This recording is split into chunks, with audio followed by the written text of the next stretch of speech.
Ibigyan na. Super Marco! Hindi magiging blue girl. That's going to be first blood para dito kay James Max o Gwen. Huwag nyo nga apakan basta-basta. Pero to, uy, grabe. Pinadala yung gulong. Okay, nandiyan na nga natin yung gulong. Sila Lubong, sila Pandoria. Tapos sabay latag dito ng Glorious Pathway. Nilagyan pa nga lang din ang mga...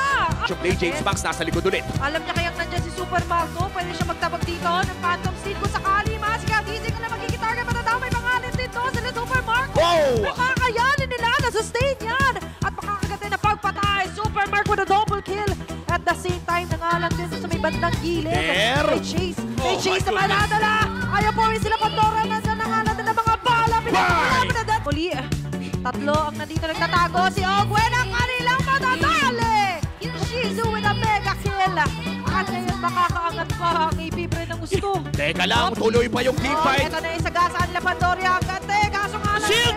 Oh my goodness! Nakakalusot pa. Shino was unstoppable kill. Nakaligtas pa siya doon. Making it a double kill. Boom! At yan! Sa kayo, di naman nilang matalo dito ha. Another playthrough! Okay. Medyo makakatapos. Kaso nga lang. He's rolling on the front. Pandora. Nandiyan for the save. Glorious Pathway. Makakaligtas. Kaso nga sa may pinakagilid na din. Pinagsusundok na yung Ogwen sila Shizu. Para makakaligtas pa rin. Bumalik with the bala. Pupurangan na pupuruhan. Si Shizu ay lumapit din sila agad pero yun na nga dalawa yung na-vacuum. Pero Lord secured tapos hindi na ata nila itutuloy yung laban. Teka, diversion sa likod! Sasalubungin pa na dito si Count Easy pati sa view! Shizu yata gawin na double kill si Count Easy ngayon ang hinahabol. Ayaw yata puwiin. Hindi yata siya tatanda na Falling Star mo naabutan ng corner. Best teams in the Philippines. At mukhang kinukorner na nga nila ang Team Falcons dito sa may banda bottom lane. There, Falling Star Moon. Moon. Si Kekadad kaso na-activate pa rin yung Revitalize. Legendary kill here for Shizu. Apat na miyembro matitira para tumapensa. Diretso lang ang tingin. It's a two-or-die situation. Giving it their best. They want to take flight. Tuloy-tuloy pa rin ang pag-abate dito. Nila Kekadad kaso nga lang sa kapalit ng Koy kanyang buhay. Kekito ito magbibigay ng vision para sa kupunan ng AP Bren. Si Pandora naman ay nandyan din lang sa Kenty.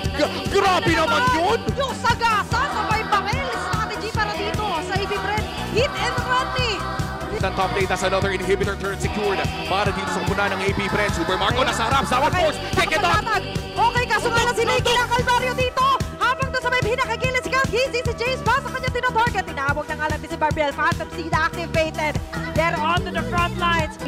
Habang for AP Bren, all around naman dito sila. There, at umasok na nga with a Falling Star. Sa Pandora, matatanggalan naman. Even by the Glorious Pathway, hindi siya makakaligtas. Habang sa may pinakagilid naman, nandiyan sila Kekadad na hinihintay yung mga sakit. Mga pagsayaw na magaling na kay Super Marco. Kaso may immortality pa siya. Makakaligtas dito at makakakuha pa ng diversion! Ang AP Bren at yung diversion sa loob sa Idol na makit. Sa Idol ka rin namin. At ngayon, ang sagasa na bulong ayaw po. Dito ang Falcons. At tuloy-tuloy at